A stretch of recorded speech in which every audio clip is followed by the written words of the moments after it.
కథాస్రవంతి. కొమర్రాజు వెంకటమోహన్ రావు పద్మావతి గార్ల స్మారక కథల పోటీలో బహుమతి పొందిన కథ పసిపాప కథల పోటీ. రచన విజయ శ్రీముఖి. వినిపిస్తున్నది పప్పు భోగారావు. విజయ శ్రీముఖి గారి స్వగ్రామం కృష్ణా జిల్లా వీరపనేనిగూడెం. సాహిత్యం అంటే ఆసక్తి. అప్పుడప్పుడు రాస్తూ ఉంటారు. దాదాపు 180 కథల దాకా రాశారు. కొన్ని ఆకాశవాణి విజయవాడ కేంద్రం నుండి ప్రసారమైనాయి. చాలా వాటికి బహుమతులు వచ్చాయి. నవలలు 2 రాస్తే 1 బహుమతి పొందింది.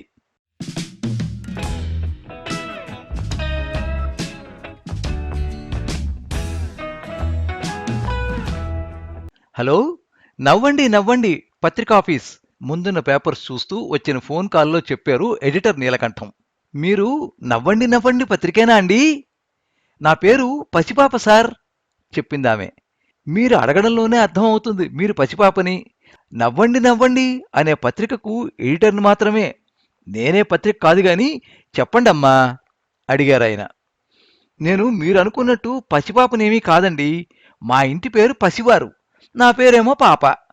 అదేలేండి, మా తాతమ్మ పేరు పాపమ్మ. చిన్నప్పుడు మా నాన్నను చాలా ముద్దుగా ప్రేమగా చూస్తూ అస్సలు కిందకి దించేది కాదట ఆమె.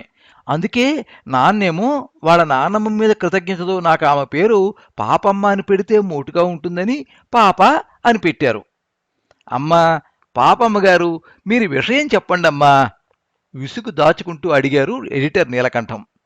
అయ్యో సార్, మీరు కూడా ముసలమ్మని పిలిచినట్టు పాపమ్మ అంటారేంటండి? ఎదురుగా చూడకపోయినా బొంగమూతి పెట్టుకుని అడుగుతుందని అర్థమైంది ఆయనకు. సరేనమ్మా పాప, ఇప్పుడు మీరు నాకెందుకు ఫోన్ చేశారో త్వరగా చెప్పండి అన్నారు. నేను కథలు రాస్తూ ఉంటాను సార్, చాలా పత్రికలకు పంపాను కూడా, చెప్పింది పసిపాప. మీరు పంపారు సరే, ఎవరైనా వేశారా? అది చెబుదామనే మీకు చేశానండి అంది. ఉస్సురని నిట్టూరుస్తూ, పాపగారు, నేనిక్కడ అర్జెంటు పనిలో ఉన్నానండి, మీరు రేపెప్పుడైనా చేస్తారా? పెట్టేబోతూ అడిగారు ఎడిటర్ గారు. ప్లీజ్ ఆగండి సార్, మీతో ఒక ముఖ్యమైన విషయం మాట్లాడాలని చేశాను అంది పాప. చెప్పండమ్మా త్వరగా, యువతల చచ్చేంత పని ఉంది నాకు. నీలకంఠం గొంతులో చిరాకు స్పష్టంగా ధ్వనించింది. అయ్యో సార్, రోజు వందలాది కథలను ఓపిగ్గా చదివే చర్చించే మీరు ఒక్క 2 నిమిషాలు నా మాటలు వినలేరా? దీనంగా అడిగిందామె. తనను తాను సర్దుకున్న నీలకంఠం ఓర్పుగా, చాలా పని ఒత్తిడిలో ఉండి అన్నాను గాని సరే చెప్పండమ్మా మళ్ళీ అడిగారు. నా పేరు మీద మీ పత్రికలో ఒక కథల పోటీని పెట్టాలనుంది. బహుమతుల సొమ్ము నేను ఇస్తాను. ఆమె చెప్పింది విన్న ఎడిటర్లో ఉత్సాహం. ఓ తప్పకుండానమ్మా, వచ్చే సంక్రాంతి పండుగ సందర్భంగా అని నిర్వహిద్దామా అడిగారు. కాదు సార్, పసిపాప స్మారక కథల పోటీ అని ప్రకటన ఇద్దాం సార్, చెప్పిందామె ఉత్సాహంగా. ఎడిటర్లో ఉలికిపాటు. అసలిప్పుడు తనతో మాట్లాడేది మనిషా లేక ఏదైనా ప్రేతాత్మ? రిసీవర్ పట్టుకున్న ఆయన చేయి సన్నగా వణికింది. సార్, లైన్లో ఉన్నారా? పసిపాప అడుగుతోంది. నాను. అలా కాదమ్మా, సౌజన్యంతో అని అనాలి. సరే, బహుమతులకు మీరు ఎంత స్పాన్సర్ చేయగలరు? సార్, స్మారక అనే పెట్టాలి, ఎందుకంటే మా ఆయన ఉన్నాడు చూశారు అంది. నేను చూడలేదులే గాని బహుమతులు ఎంతో చెప్పండమ్మా. ఈ స్పాన్సర్ అనే మాటే లేకపోతే ఫోన్ ఎప్పుడో కట్ చేసేవాణ్ణి, గొణుక్కున్నాడు. అదే చెబుతున్నాను సార్, మా ఆయనకి ఎద్దల్లే తినటం, మొద్దల్లే పనిచేయటమే తప్ప కథలకు ఉన్న రంగు, రుచి, వాసన ఏమీ తెలియదండి. నేను పోయాక ఆయన ఎటూ పెట్టడు, ఆ ముచ్చట తీర్చుకోవాలని సార్. ఎడిటర్ మనసులోనే ఏదో సణుక్కుంటూ, సరే బహుమతులు ఎంత అడిగారాయన. మొదటి బహుమతి 15,000 సార్, రెండవది 10,000, మూడవదేమో 5,000. ఆమె చెప్పగానే ఎడిటర్లో కొత్త ఉత్సాహం.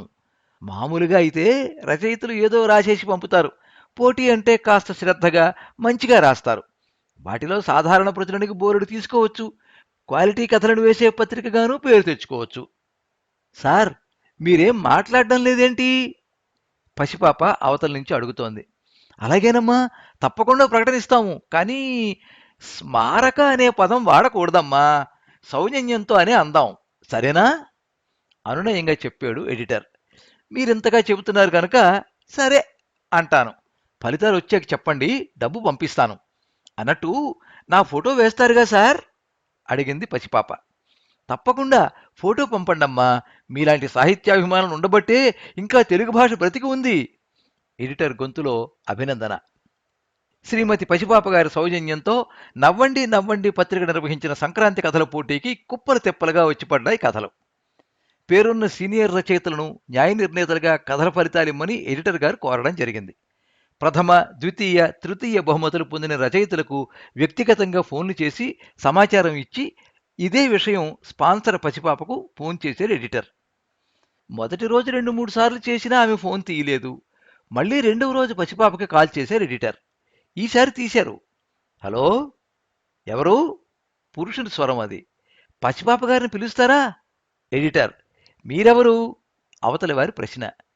నేను నవ్వండి నవ్వండి పత్రికకు ఎడిటర్ని. పసిపాప గారు కథల పోటీ నిర్వహించమన్నారు. పోటీ ఫలితాలు వచ్చాయి. ఎడిటర్ గారి మాట పూర్తి కానేలేదు. కథలు లేవు, కాకరకాయలు లేవు. వారం రోజులైంది ఆమెను హైదరాబాద్ ఎర్రగడ్డ ఆసుపత్రిలో చేర్చి.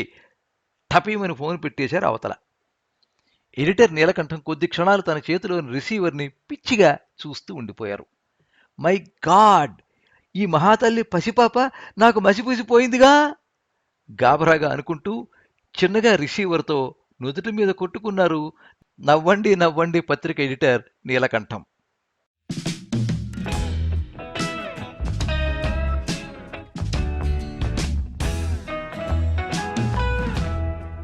మీరింతవరకు పసిపాప కథల పోటీ కథ విన్నారు. రచన విజయశ్రీముఖి, వినిపించినది పప్పు భోగారావు.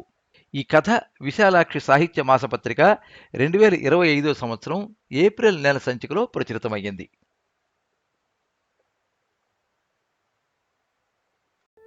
ఈ కథ మీద మీ అమూల్యమైన అభిప్రాయాన్ని కింద కామెంట్ బాక్స్లో రాయండి. ఈ వీడియోని లైక్ చేయండి, మీ మిత్రులందరికీ షేర్ చేయండి. ఇలాంటి మరిన్ని మంచి కథలు వినిపించడానికి ఈ ఛానల్ని సబ్స్క్రైబ్ చేసుకోండి.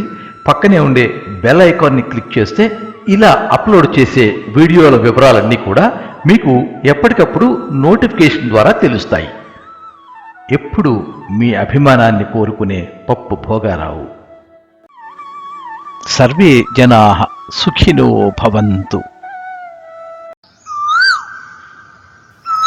కథా స్రవంతి